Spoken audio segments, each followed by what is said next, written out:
તો પડતર પત્રક એટલે કે કોસ્ટ શીટ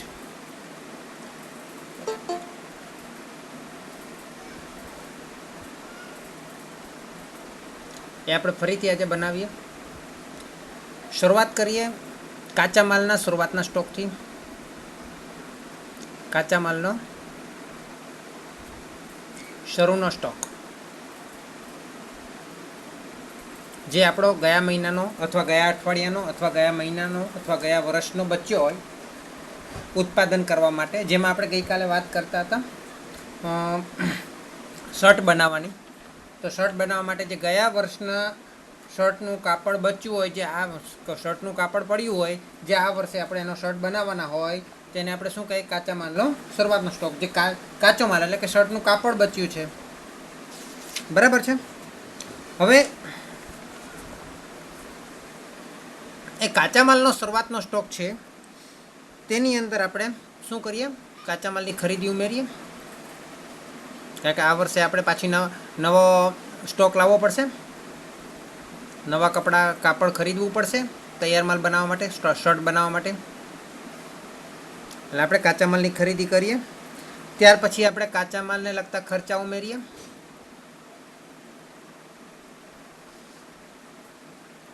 ખરીદીના ખર્ચા હોય, વાહનનું ભાડું હોય, હે ને, જે આપણે વેપાર ખાતામાં લખતા હતા ને. આ ત્રણ વસ્તુ ટોટલ થાય. માનો કે આપણે અને કોલમ બનાવીએ.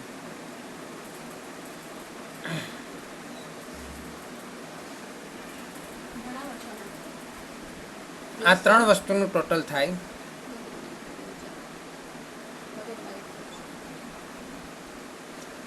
એટલે એની અંદર આપણે બાદ કરવાનું છે. એક તો કાચા માલનો આખરનો સ્ટોક બાદ કરવો પડે.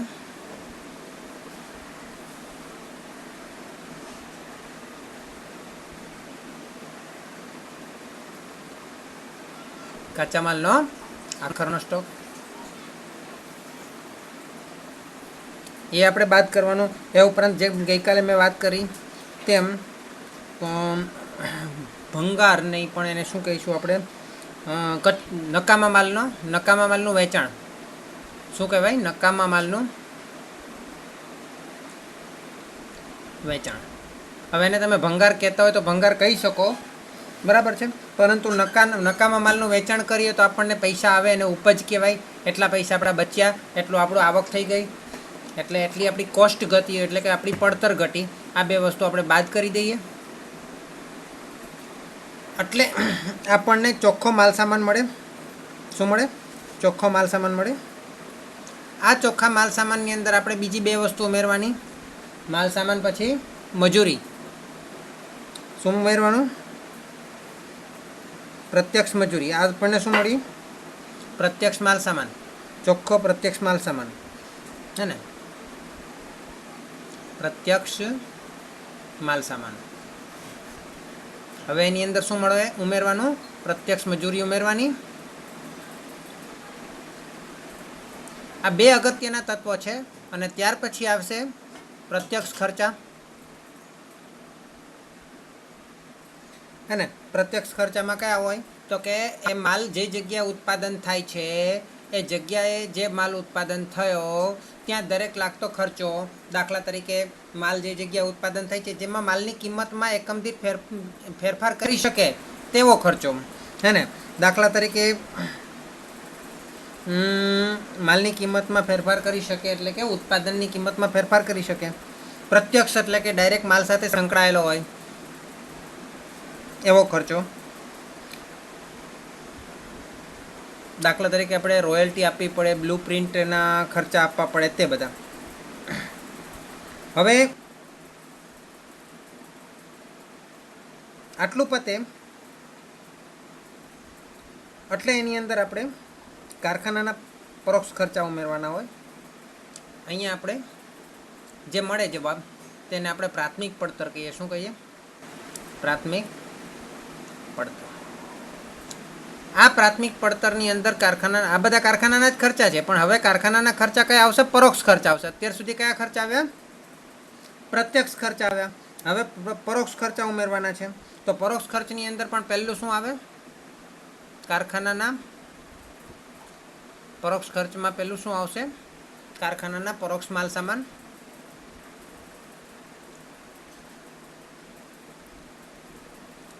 કારખાનાના પરોક્ષ માલ સામાન જે આપણી જે પ્રોડક્ટ હોય, જે વસ્તુ હોય, તેને ડાયરેક્ટલી અસર નથી કરતો. દાખલા તરીકે કઈ વસ્તુ બનાવવા માટે, પ્લાસ્ટિક બોલપેન બનાવવા માટે પ્લાસ્ટિકની જરૂર પડે છે, તો પ્લાસ્ટિક છે તે પ્રત્યક્ષ માલ સામાન છે.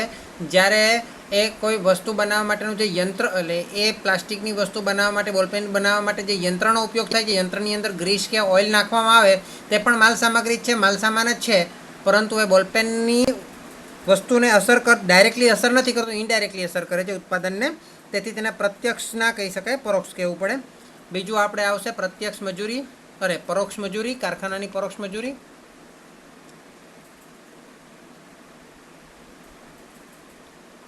અને ત્રીજું કારખાનાના પરોક્ષ ખર્ચા, અન્ય ખર્ચા, માલ સામાન અને મજૂરી સિવાયના ખર્ચા. દાખલા તરીકે કારખાનાનો મેનેજર હોય, એનો પગાર એ કંઈ મજૂરી સાથે લાગે વળગતો નથી. કારણ કે મજૂરી, મેઇન મજૂરી જે છે વસ્તુની એકમ દીઠ મજૂરી છે, તો કર્મચારીને આપણે એકમ દીઠ આપતા હોઈએ. પરંતુ અહીંયા કારખાનાના મેનેજરને જે પગાર આપવાનો હોય એકમ દીઠ નથી, એ તો ટોટલ ગણાશે. પછી બળતણ હોય, પેલું મેં તમને વાત કરી તે ઓઇલ હોય, તો ઓઇલ જે છે એ તો તમારા પહેલાં પરોક્ષ માલ સામાનમાં આવી જશે. કારખાનાની અંદર જે વીજળી, એટલે કે વીજળી બિલ આવે, લાઇટ બિલ આવે, પાવર આવે, તે કારખાનાનું ભાડું અને વેરા, એ બધું એમાં આવશે. પછી પહેલાંની અંદર મશીનરીનું ભાડું કે મશીનરીનો ટેક્સ હોય તો પહેલાંમાં આવશે પ્રત્યક્ષમાં. જ્યારે કારખાનાનું ભાડું અથવા કારખાનાનો વેરો હોય તો એ પ્રત્યક્ષમાં નહીં આવશે, પરોક્ષમાં આવશે. કારખાનાના મકાન પર ઘસારો હશે, કારખાનાના યંત્રનો ઘસારો ને બધું પહેલાંમાં ગણી શકાય. યંત્રને નિભાવ ખર્ચ, એટલે કે તેને મેન્ટેનન્સ ખર્ચ પણ એને આપણે પરોક્ષમાં ગણાય. કારખાનાનું માટે આપણે વીમા પ્રીમિયમ ભરીએ, ટેકનિકલ ડિરેક્ટરની ફી ભરીએ, ઉત્પાદનના ધોરણો, રોયલ્ટી, બિન ઉત્પાદક સમયની મજૂરી. જે ટાઈમે મજૂરી, ઉત્પાદક સમયની મજૂરી તો આપણે પ્રત્યક્ષમાં ગણાય, પણ બિન ઉત્પાદક સમયની મજૂરી હોય તો એ પરોક્ષમાં ગણાય. એ બધી વસ્તુ, 3 વસ્તુ આપણે ઉમેરી આની અંદર, એટલે આપણને એને શું કહીશું આપણે, એક આંકડો આવશે. એમાંથી હજુ ભંગારનું વેચાણ બાદ કરવું પડશે. દાખલા તરીકે તમે તેલ નહીં, પણ આપણે વાત કરતા હતા કપડું, ઉદાહરણ તરીકે. તો આપણે પહેલાં જે આપણો નકામા માલની વાત કરતો હતો મેં, અને હવે આપણે વાત કરવાની ભંગારની. તો કાપડ છે, તો કાપડની અંદર કાપડ આપણે જ્યારે લાવ્યા, ત્યારે કાપડ લાવ્યા, તે કાપડ જે છે તો કોઈ પ્લાસ્ટિકની થેલીમાં આવ્યું, અથવા તો પેકિંગમાં આવ્યું, ખોખાની અંદર આવ્યું, અથવા એ કાપડ કોઈ જગ્યાએ વીંટાઈને આવ્યું, તો એ વીંટાઈને આવેલો એ વચ્ચેનો ભાગ જે છે એ બધો નકામો માલ છે. એ નકામા માલને આપણે વેચીએ તો એને નકામો માલ કહી શકાય, અથવા નકામો સાધનો કહી શકાય. અને ખરેખર જોવા જઈએ તો ભંગાર ના કહેવાય, પણ ઘણી જગ્યાએ એને ભંગાર કહી છે. પરંતુ હવે જે આવે છે તેને આપણે વધારાનો ભાગ કહીશું, એને પણ ભંગાર કહી શકાય.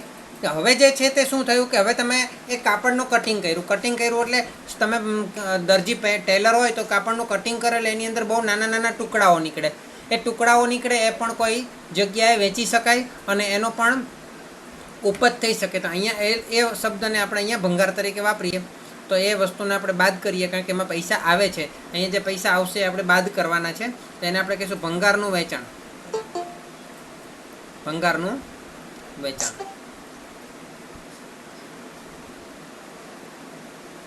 એટલે આપણે બાદ કરીએ એટલે આપણને જે આંકડો મળશે એને આપણે કહીશું કાચી કારખાના પડતર.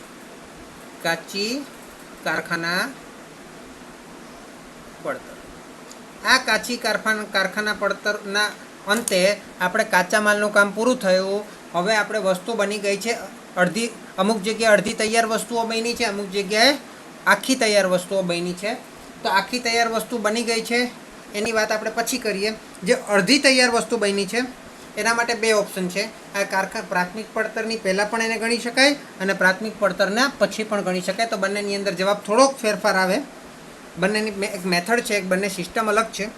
તો હવે આપણે જોઈએ છે કે જે અર્ધ તૈયાર થયેલો માલ છે, અમુક જગ્યાએ કટિંગ થયું હશે, અમુક જગ્યાએ આખો તૈયાર થઈ ગયો હશે, શર્ટ પણ એને બટન લગાવવાના બાકી હશે, અમુક જગ્યાએ એમ કહી શકાય કે અડધો શર્ટ કટિંગ થયો, અડધો શર્ટ કટિંગ કરવાનો બાકી હોય. અમુક જગ્યાએ શર્ટ કટિંગ થઈ ગયો, મોટાભાગની સિલાઈ થઈ ગયો, પણ થોડી સિલાઈ કરવાની બાકી હોય. તો બધી વસ્તુ બધું જ એમાં બધાની અલગ અલગ કોસ્ટ નીકળે, એટલે તેને આપણે સ્પષ્ટ કોસ્ટ ના નક્કી કરી શકીએ, પણ તેમ છતાં એને અર્ધ તૈયાર માલ કહી શકાય. અને અર્ધ તૈયાર માલની કિંમત નક્કી કરવાનું કામ બહુ મુશ્કેલ હોય, એટલે તો તમને પ્રશ્નની અંદર આપી જ દે. એનો શરૂઆતનો સ્ટોક આપેલો હોય, જેમાં એ શરૂઆતનો સ્ટોક આપણે શરૂઆતમાં ઉમેરેલો જ છે, તો આપણે એનો શરૂઆતનો સ્ટોક ઉમેરીએ. અર્ધ તૈયાર માલનો શરૂનો સ્ટોક,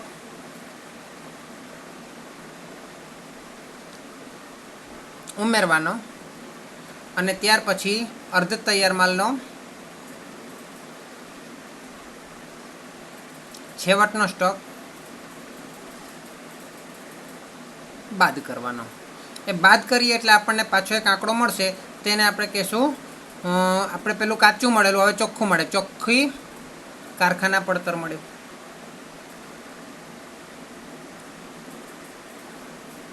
કાલે આપણે લગભગ અહીં સુધી જોઈ ગયેલા. ત્યાર પછી ઓફિસ પડતરની વાત કરવાની છે. હવે ઓફિસના ખર્ચાની અંદર ઉમેરશું એટલે માલ તૈયાર બનશે. હવે આની અંદર ઓફિસના ખર્ચા ઉમેરશું એટલે માલ પૂરેપૂરો તૈયાર થઈ ગયો છે એવું સમજવાનું, અને વેચાણ યોગ્ય બની ગયો છે એવું સમજવાનું. હે ને? તો હવે આપણે ઓફિસના ખર્ચા ઉમેરીએ તો ઓફિસની અંદર પણ 3 પ્રકારના ખર્ચા, એ બધા પણ પરોક્ષ ખર્ચા જ આવશે. તો પરોક્ષ ઓફિસ ખર્ચા, પરોક્ષ ઓફિસના કયા ખર્ચા? પહેલું માલ સામાન, બીજું મજૂરી. ઓફિસની અંદર માલ સામાનમાં કયો આવશે? સ્ટેશનરી આવશે, બોલપેન આવશે, અને ત્રીજું આવશે ખર્ચા. માલ સામાનમાં સ્ટેશનરી આવે, બોલપેનનું આવે, જે તમે ઓફિસની અંદર વાપરો તે બધી જ વસ્તુ આવે, બરાબર. મજૂરી એટલે કર્મચારીનો પગાર આવે. એ ઉપરાંત ખર્ચા એટલે ઓફિસનું ભાડું હોય, ઓફિસનું લાઇટ બિલ, ઓફિસની અંદર જગ્યાનો વીમો હોય, કંઈ પણ હોઈ શકે. તો એ આપણે ઉમેરીએ એટલે આપણને ઓફિસ પડતર મળે, અથવા તો ઉત્પાદન પૂરું થઈ ગયું છે એમ માનીને આપણે ઉત્પાદન પડતર મળે. જ્યારે કારખાનાની અંદર જે આપણે કાચી કારખાના પડતર કહીએ છીએ તેને વર્ક કોસ્ટ એટલે કે કાર્ય ઓપરેટિંગ એટલે કાર્ય ઉપજ અથવા તો વર્ક કોસ્ટ પણ કહેવાય છે. ત્યાર પછી ઓફિસ પડતર આવે, ઉત્પાદન પડતર આવે એટલે એની અંદર હવે આપણે વેચાણ યોગ્ય બની ગયો છે, એટલે આપણે તેને વેચાણ કરવા માટે મોકલીએ. તો તેને વેચાણ કરવા માટે પાછી 3 પ્રકારના ખર્ચા આવશે. પરોક્ષ ખર્ચની અંદર તૈયાર માલ બની ગયો છે એટલે ફરીથી એક વખત આપણે ગયા વર્ષનો પણ અમુક તૈયાર માલ વેચવાનો બાકી હતો. એ તૈયાર માલને પાછો શરૂઆતમાં અહીંયા ઉમેરશું. તૈયાર માલનો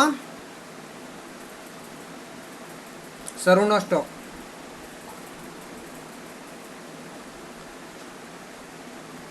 પછી તૈયાર માલનો આખરનો સ્ટોક બાદ કરશું.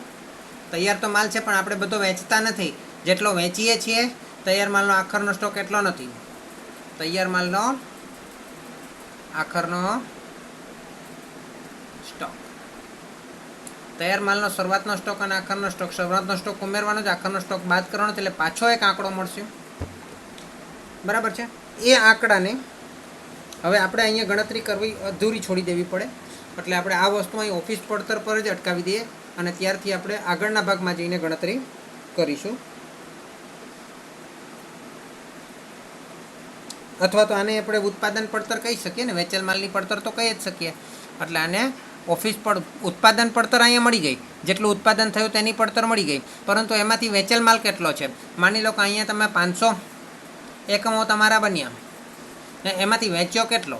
તો કે એની અંદર 500 એકમો તમારા બન્યા, ગયા વર્ષના 100 એકમો પડ્યા એટલે 600 થયા, હે ને? એમાંથી હજુ તમારી પાસે 200 એકમો બચ્યા છે. તો 500 ને 600માંથી 200 બચ્યા છે, એટલે તમે કેટલા વેચ્યા કહેવાય? 600માંથી 200 ગયા તો 400 એકમો વેચ્યા કહેવાય. તો વેચેલ માલ કેટલો? 400 એકમો, ને એની પડતર એ આપણને અહીંયા મળશે. વેચેલ માલની ઉત્પાદન પડતર મળશે. કઈ મળશે? ઉત્પાદન પડતર એટલે કે ઓફિસ પડતર. અને હજુ વેચેલ માલની વેચાણ પડતર શોધવાની બાકી છે, એ આપણે હવે શોધીશું. અને અહીંયા જે આંકડો મળશે તેને આપણે આગળ લઈ જઈશું કારણ કે આપણી પાસે તો પેજ હવે પૂરું થઈ ગયું, એટલે આપણાથી દાખલો આગળ થાય નહીં. અને દાખલો આગળ કરવા માટે પેજ પલટાવવું પડે તો આપણે એને પેજ પલટાવીને આગળના પેજ પર લઈ જઈએ. આગળના પેજ પર લઈ જઈએ તો જ્યાં તમારે અધૂરી માહિતીને તે પાછી તમારું લાસ્ટ હેડિંગ હતું એ તમારે ફરીથી લખવું પડશે. તો લાસ્ટ હેડિંગ શું હતું? વેચેલ માલની ઉત્પાદન પડતર અને એ તમારી પાસે વેચેલ માલની ઉત્પાદન પડતરનો જે આંકડો તમારે ત્યાં આવેલો એ તમારે લખવાનો. તમે એને 2 કોલમમાં લખો તો પણ ચાલશે અને 1 કોલમમાં લખશો તો પણ ચાલશે. બને ત્યાં સુધી 2 કોલમમાં કરો તો વધારે સારું રહેશે. વેચેલ માલની ઉત્પાદન પડતર મળી ગઈ એટલે એની અંદર હવે આપણે માલ વેચી શકીએ અને વેચી શકીએ તો આપણે માલ વેચીએ. તો વેચીએ તો એના માટે પણ ખર્ચા થશે. તો એની અંદર પણ પાછો માલ સામાન લાગશે, કારણ કે પેકિંગ કરવું પડે ને માલને તમે પેકિંગ કરો એટલે માલ સામાન લાગે, પ્લસ પરોક્ષ માલ સામાન, પછી મજૂરી લાગે, સેલ્સમેનને પગાર આપવો પડે, બધું મજૂરીમાં ગણાશે વેચાણની. અને અન્ય ખર્ચામાં જાવક માલગાડા ભાડું છે, બરાબર છે, એ બધા ખર્ચાઓ લાગે. તો એ બધા ખર્ચાઓ આપણે પાછા ઉમેરીએ એટલે આપણને એક આંકડો મળશે. એ આંકડો આવશે તે વેચેલ માલની ઉત્પાદન પડતર હતી, વેચેલ માલની વેચાણ પડતર મળશે, કારણ કે એની અંદર ખર્ચા ઉમેરી દીધા આપણે. વેચેલ માલની વેચાણ પડતર, આ જે વેચાણ પડતર મળે તેની અંદર આપણે નફો ઉમેરીશું અને નફો ઉમેરીશું એટલે આપણને શું થશે? વેચાણ કિંમત મળશે. એને વેચાણ પણ કહીશું આપણે, અને એની વેચાણ કિંમત પણ હશે કુલ માલની. અને એકમ દીઠનું ખાનું બનાવો તો તમને એકમ દીઠ વેચાણ કિંમત પણ મળી જશે. અહીંયા તમારું પડતર પત્રકનું કોષ્ટક પૂરું થાય છે. તો તમે જરા સમજી લો પડતર પત્રકના કોષ્ટકને. થોડું એને ઝૂમ